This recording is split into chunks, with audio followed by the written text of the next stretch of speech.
Haleluya. Bwana Yesu asifiwe. Tumsifu Yesu Kristo. Wasalamu alaikum. Ninakukaribisha popote pale ulipo.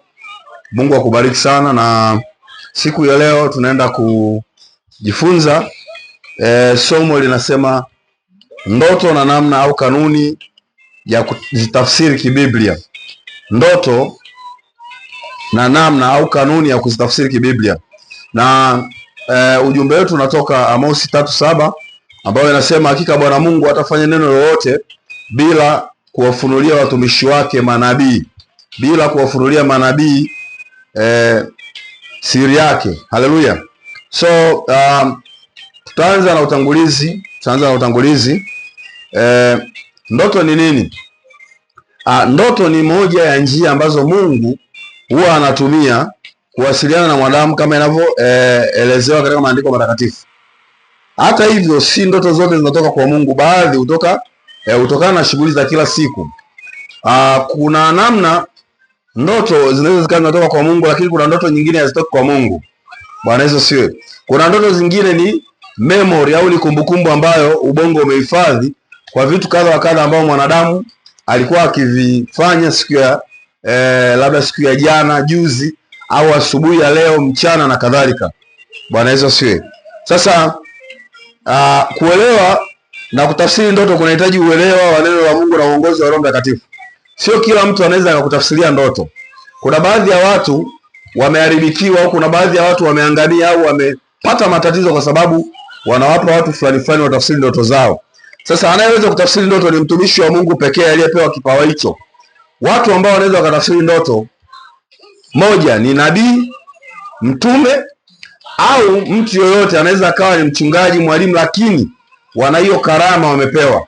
Lakini watu ambao wana uwezo wa kutafsiri ndoto ni watu special. Ndoto ni jukumu au labda niseme ni haki ya kila mtu au kila muamini au kila Mkristo au kila mtu yoyote kuota.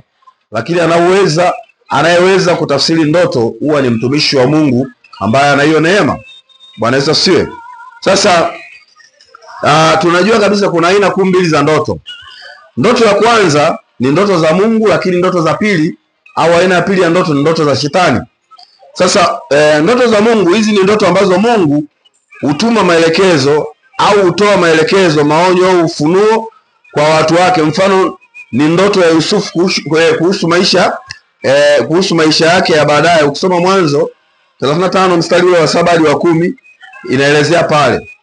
Lakini na ndoto ya Paulo, alielekezwa kwenda Makedonia. Ukisoma Matendo ya Mitume 16 mstari wa 9 utaona. Kwa hiyo hizi zilikuwa ni ndoto za Mungu. Lakini ndoto za shetani pia shetani anaweza kutumia ndoto kuleta hofu, udanganyifu au mashambulizi ya kiroho. Mfano ni ndoto zinazosababisha wanyama wakali au zinazohusisha wanyama wakali, na maanisha hali ya kutisha ambazo zinaweza kuwa na mashambulizi ya kiroho. Kuna mtu unaota ndoto unakimbizwa na majinamizi. Hasa wanajiuliza hizi ndoto gani? Kuna ndoto nyingine mtu ameota mguu umeng'atwa na nyoka, anaamka asubuhi kweli mguu umefanyaje? Kang'atwa na nyoka. Lakini ndoto ya tatu ni ndoto ya binadamu au ndoto za kibinadamu. Hizi hutokana na shughuli nyingi au hali ya mwili. Mfano ukisoma Mhubiri 5:3 inaongea pale kwamba kwa maana ndoto huja kwa sababu ya shughuli nyingi. Mfano ni kuota unafanya kazi uliokuwa ukifanya mchana. Yaani unakuta mtu labda kuna kitu alikuwa anafanya, labda umetoka vacation na baby wako, unaenda sehemu labda mmekaa ile good time, afu kesho unaikumbuka. Ina maana kuna ile wanaita long lasting memory, inakuwa imehifadhi ile ndoto. Haleluya. Sasa somo kabisa lilikuwa ni kukufundisha namna gani ya kutafsiri ndoto kibiblia.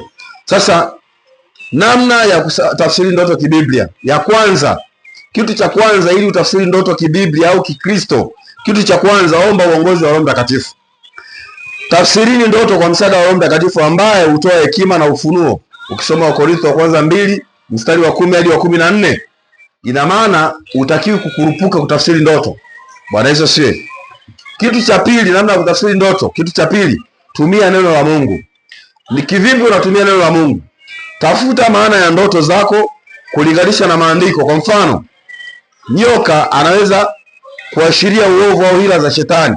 Ukisoma Mwanzo 3:1 kwenye hadithi pale ya Adamu na Hawa, ukiona nyoka kwenye ulimwengu wa roho au ukiona nyoka kwenye ndoto, ina maana nyoka ni uovu au nyoka ni uchawi.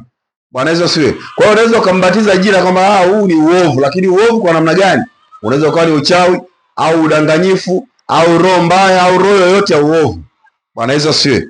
Kitu cha tatu, namna gani ya kutafsiri ndoto Kikristo au Kibiblia? Angalia muktadha wa ndoto.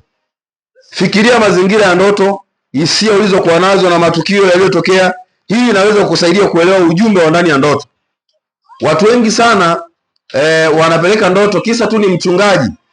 Mchungaji, nimeota ndoto. Umeota ndoto, mchungaji unampelekea anajua? Sio kila mchungaji anaweza kutafsiri ndoto. Katika huduma za Kikristo kuna huduma kuu 5. Huduma ya kwanza ni mtume, ya pili ni manabii, wa tatu ni wainjilisti, kuna wachungaji, wa 4 wa 5 ni walimu. Huyu aposto au mtume au huyu nabii wana uwezo wa kutafsiri ndoto kwa sababu ni neema ambayo wanatembea nayo, kwa sababu ndoto ni kitu ambacho ni ndani yake kina unabii, na ndio maana kuna watu ambao wanaoperate pamoja ambao ni mtume na nani na nabii. Kwa hiyo unaweza ukampelekea ndoto yako mwalimu asiweze kuitafsiri kwa sababu hana karama ya kutafsiri ndoto, lakini ukimpelekea nabii au mtume ana uwezo wa kuitafsiri hiyo ndoto. Kitu cha 4, tafuta ushauri wa kiroho ikiwa ndoto inaonekana kuwa na uzito au haieleweki. Tafuta ushauri kutoka kwa viongozi wa kiroho, wachungaji wenye uelewa na neno la Mungu. Sio unampa tu kila mtu, nimeota ndoto. Ndoto ni kitu ambacho kinaweza kukufanya ukafa. Ndoto ni kitu ambacho kinaweza kukufanya upigwe.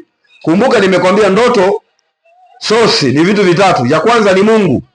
Sosi ya pili ni mwanadamu, sosi ya tatu ni shetani. Na zote hizo zina maana yake na zote zinafanya nini? Zinafanya kazi. Kitu cha 4 au cha 5 ninachotaka kukuambia hapa ni kwamba tahadhari, nataka nikupe tahadhari. Si ndoto zote zinahitaji tafsiri au zina ujumbe wa kiroho. Kuwa makini na wale wanaodai kuwa na karama ya kutafsiri ndoto zote, kwani Biblia haionyeshi kuwa kuna karama ya kutafsiri ndoto za kila siku. Mfano, Yusufu na Danieli, Bwana Yesu asifiwe, walitafsiri ndoto maalum zilizotoka kwa Mungu na zilihusu mpango wa Mungu. Kwa hiyo wewe usifikirie kila mtu ana uwezo wa kutafsiria ndoto kila siku. Ndoto zinakujaga kwa majira na nyakati, lakini kuna watu ambao Mungu amewapa hiyo neema. Ukisoma Mwanzo pale 41 na Danieli 2, soma Mwanzo 41 yote utaona kwa ya issue ya Yusufu, lakini Danieli 2 utaona kwa issue ya Danieli. Hitimisho.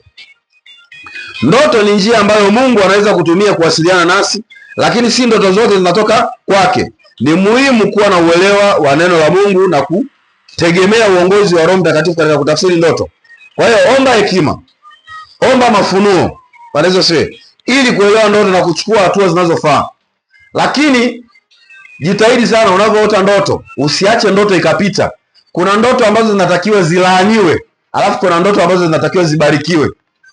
Kwa hiyo umeota ndoto, usikae tu unacheka cheka tu. Wakristo wa leo, mtu ameota ndoto kapigwa risasi, unaelewa maana ya risasi kwa hiyo ulimwengu wa roho?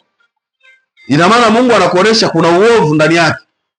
Lakini kwenye kutafsiri ndoto nitakuja kufundisha kuna mambo ya rangi, kuna matukio yanayotokea, kuna vitu, kuna wanyama, kuna mazingira. Hivyo vyote hivyo kwenye prophetic dictionary lazima uvijue. Unapotafsiri ndoto ina maana ikupe details. Nimekutana na watu wengi ambao niliwatafsiria ndoto, kuna watu wengine walidharau, lakini kuna watu wengine walidharau ndoto walizoziota, at the end of the day wamekufa. Kuna watu wengine wameharibikiwa, kuna watu wengine walipata ajali kwa sababu ndoto ilikuwa inaonyesha ni kitu gani cha kufanya, ila wao wakapotezea. Bwana Yesu asifiwe.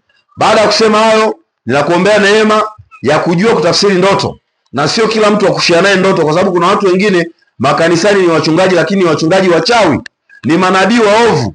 Unamtamkia ndoto yako, anachukua baraka zako, unaharibikiwa.